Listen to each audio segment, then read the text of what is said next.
মুক্তিযুদ্ধের বিরোধী শক্তি তারা একটা ইফতার মাহফিলে ডক্টর শফিকুর রহমান বক্তব্য দিয়েছিলেন যে আমরা শেখ হাসিনার সঙ্গে আওয়ামী লীগের সঙ্গে যুদ্ধ করতে চাই না। এই বক্তব্য দিয়েছেন, আওয়ামী লীগের সঙ্গে যুদ্ধ করতে চান না, এটা অন এয়ারে বক্তব্য দিয়েছেন। আজকে তাদের গলা ফুইলা এরকম লম্বা হয়ে গেছে। কি বলতেছে? পিআর ছাড়া নির্বাচনে যাব না। আমি তো বলছি যে জামাতে ইসলামকে একটা তালিকা করতে বলবো, এই গণ অভ্যুত্থানে তাদের কতজন জেলে ছিল, কতজন জেলে ছিল? ছিল একজন, ডক্টর তাহের ভাই।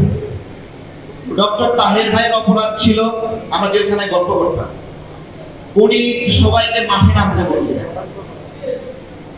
এবং ওনার এই আহ্বান জানানোর বিষয়ে জামাত ইসলামের লোকেরা গোয়েন্দা সংস্থাকে জানাই গেছে, ওনাকে গ্রেফতার করে নিয়ে গেছে। আর কেউই ওইভাবে রিমার্কেবল কারো কোনো অবদান নাই। তারা আজকে গলাটা এইরকম লম্বা, আমাদের চেয়েও লম্বা করে বলে যে পিআর ছাড়া নির্বাচন চাই না। জুলাইয়ের বেনিফিট নেওয়ার সময় গলা লম্বা হয়ে গেছে, কিন্তু এখন তারা বলছে এই জুলাইয়ের সকল শহীদ তাদের শহীদ। এখন নিজেদের শহীদের তালিকা দিতে পারে না, এখন বলে সকল শহীদ তাদের শহীদ। মানে কি একটা চালাকি এগুলো! মানে এগুলো এগুলো এগুলো হলো এক ধরনের ধুরন্ধর। এবং আরো কি করলো, শহীদদের পরিবারকে টাকা দিয়ে নিজেদের বলে একটা প্রচারের ব্যবস্থা করলো।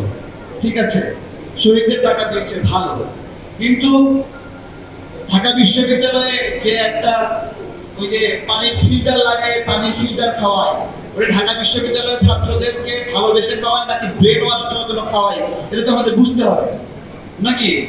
এত ভালোবাসা। আমরা বলতে চাই যে গণতন্ত্রের বিরোধী শক্তিরা শক্তিশালী হচ্ছে, গণতন্ত্রের বিরোধী শক্তিরা, মুক্তিযুদ্ধের বিরোধী শক্তিরা শক্তিশালী হচ্ছে। তাদের বয়ান হলো, এতদিন আপনারা অনেক মুক্তিযুদ্ধ নিয়ে বলেছেন, আর মুক্তিযুদ্ধ নিয়ে বলবেন না, এখন মুক্তিযুদ্ধ নিয়ে জামাত প্রশ্ন করবে আর আমাদের কেন উত্তর দিতে হবে। এইরকম একটা অবস্থানে নিয়ে গেছে যে ওরা প্রত্যেকটা মুহূর্তে মুক্তিযুদ্ধকে অসম্মান করবে আর প্রত্যেকটা মুহূর্তে আমাদেরকে উত্তর দিতে হবে। এই হলো অবস্থা। মুক্তিযোদ্ধারা বেকায়দায় আছে, পেরেশানিতে আছে যে মুক্তিযুদ্ধ মানে হয়তো বা আওয়ামী লীগ, তাদের কর্মসংস্থান, ব্যবসা বাণিজ্য সবকিছু অনিরাপদ। প্রিয় ভাইয়েরা, আমরা যে লড়াই করেছি, এই লড়াইয়ের মধ্যে যুগপৎ নামে একটা আন্দোলন ছিল, তাই না?